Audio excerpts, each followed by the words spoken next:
Podcast Network Asia.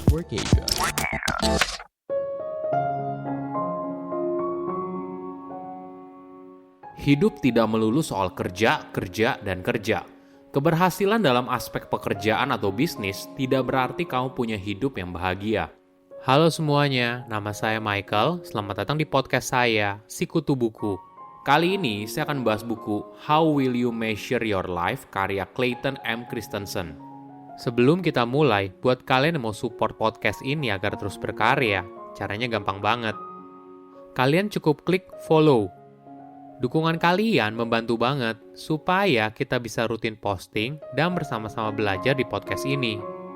Buku ini membahas cara menemukan makna dan kebahagiaan dalam hidup. Kenapa ada orang yang karirnya sukses tapi tidak bahagia? Entah terjebak dalam hubungan percintaan yang gagal atau pada skandal kejahatan atau keuangan. Penulis bercerita pengalamannya sendiri bagaimana pengejaran karir sepanjang hidup justru mengarahkan dia pada perangkap yang berujung pada ketidakbahagiaan. Mungkin alasan utamanya kita terlalu menggampangkan urusan di luar pekerjaan. Kita merasa tidak perlu meluangkan waktu untuk keluarga atau sahabat karena selama ini mereka juga tidak mengeluh ketika kita seringkali tidak ada. Kita merasa semua baik-baik saja. Hingga pada suatu hari muncul masalah besar dalam kehidupan pribadi kita yang biasanya sudah terlambat untuk diperbaiki. Inilah yang mungkin perlu kita sadari.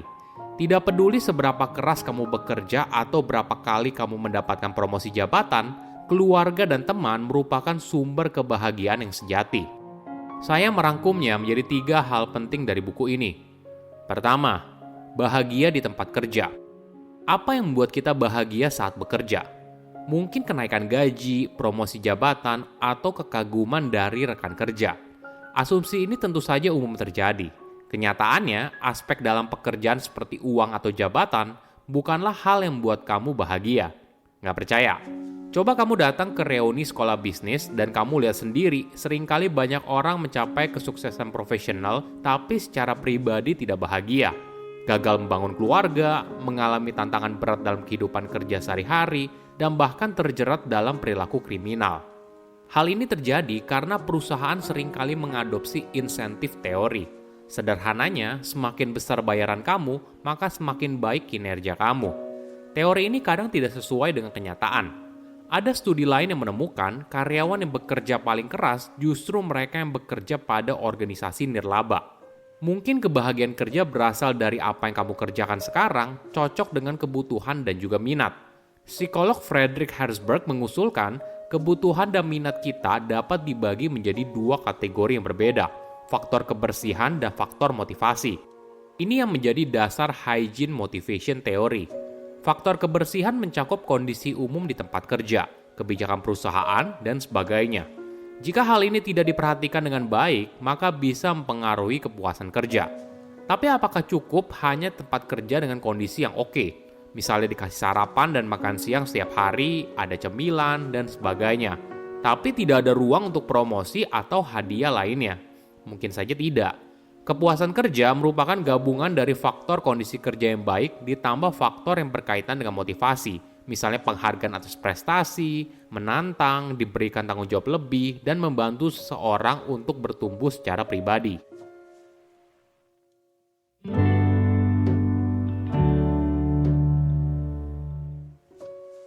Kedua, aspek kebahagiaan di luar pekerjaan.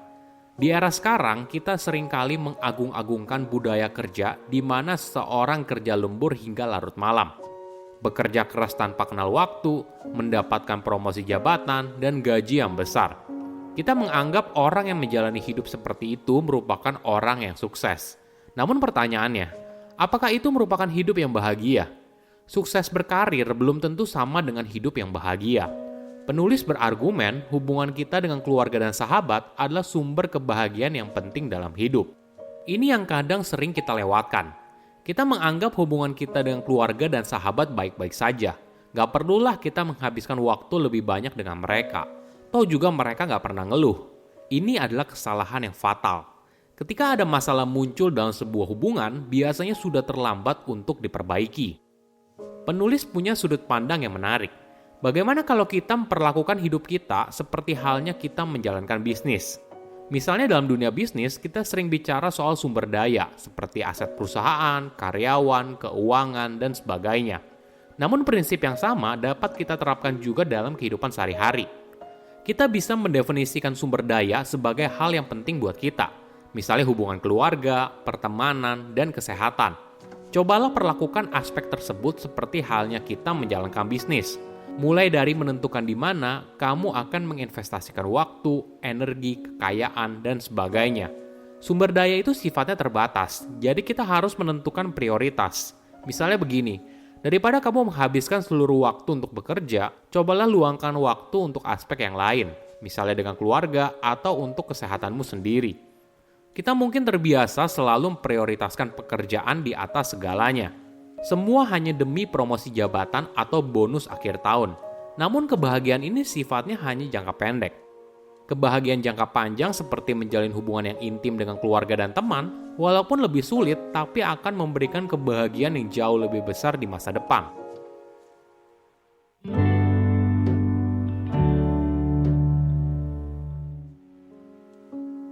Ketiga, hidup dengan integritas. Apakah kamu sering dengar soal integritas? Kata ini walaupun sering dikatakan, tapi tidak semua orang benar-benar menjalankannya. Integritas bukan soal pilihan kita menolak sebuah pilihan besar yang berkaitan dengan konflik moral. Tapi integritas adalah soal keputusan yang kita ambil setiap harinya. Itulah sebabnya kamu harus selalu mawas diri dan jangan terjebak dalam pemikiran jangka pendek. Kamu mungkin pernah dengar istilah, "Gak apa-apa deh, toh cuma sekali ini aja." Jangan terjebak dalam kalimat ini. Lebih mudah untuk menjaga prinsip kamu 100% setiap saat daripada menjaganya hanya 98%. Harga sebuah kesalahan sekali mungkin kelihatannya kecil, tapi nggak ada yang tahu justru satu kesalahan ini merupakan penyebab hancurnya karir atau bisnis yang kamu miliki sekarang. Ada contoh yang menarik. Nick Leeson merupakan trader saham yang berkontribusi pada kejatuhan bank dagang tertua di Inggris bernama Baring Banks pada tahun 1995. Saat itu, Nick mengalami kerugian besar pada perdagangan yang dia kelola.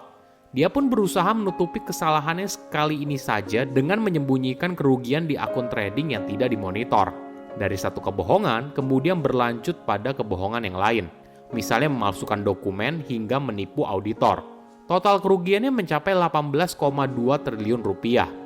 Hingga akhirnya Nick pun dipenjara dan Barings Bank setelah bangkrut lalu dijual ke kompetitor seharga 1 pound sterling atau senilai 18.000 rupiah. Oke, apa kesimpulannya? Pertama, bahagia di tempat kerja bukan cuma soal uang. Gaji yang tinggi tidak menjamin seseorang akan bahagia di tempat kerja. Kebahagiaan di tempat kerja itu lebih kompleks, gabungan dari lingkungan kerja yang nyaman dan faktor yang berkaitan dengan penghargaan atas prestasi, menantang, diberi tanggung jawab lebih, dan membantu seseorang untuk bertumbuh secara pribadi. Kedua, hidup tidak hanya soal bekerja. Sukses berkarir belum tentu sama dengan hidup yang bahagia. Penulis berargumen hubungan kita dengan keluarga dan sahabat adalah sumber kebahagiaan yang penting dalam hidup. Ini yang kadang sering kita lewatkan. Kita menganggap hubungan kita dengan keluarga dan sahabat itu baik-baik saja. Gak perlulah kita menghabiskan waktu lebih banyak dengan mereka. Toh juga mereka gak pernah ngeluh. Ini adalah kesalahan yang fatal. Ketika ada masalah muncul dalam sebuah hubungan, biasanya sudah terlambat untuk diperbaiki. Ketiga, integritas adalah soal menjaga keputusan setiap saat. Kamu mungkin pernah dengar istilah, "Gak apa-apa deh, toh cuma sekali ini aja." Jangan terjebak dalam kalimat ini. Lebih mudah untuk menjaga prinsip kamu 100% setiap saat daripada menjaganya hanya 98%. Harga sebuah kesalahan sekali mungkin kelihatannya kecil, tapi nggak ada yang tahu, justru satu kesalahan ini merupakan penyebab hancurnya karir atau bisnis yang kamu miliki sekarang.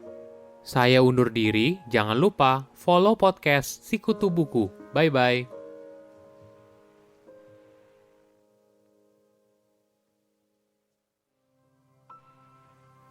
Pandangan dan opini yang disampaikan oleh kreator podcast, host, dan tamu tidak mencerminkan kebijakan resmi dan bagian dari podcast Network Asia. Setiap konten yang disampaikan mereka di dalam podcast adalah opini mereka sendiri dan tidak bermaksud untuk merugikan agama, grup etnik, perkumpulan, organisasi, perusahaan, perorangan, atau siapapun dan apapun.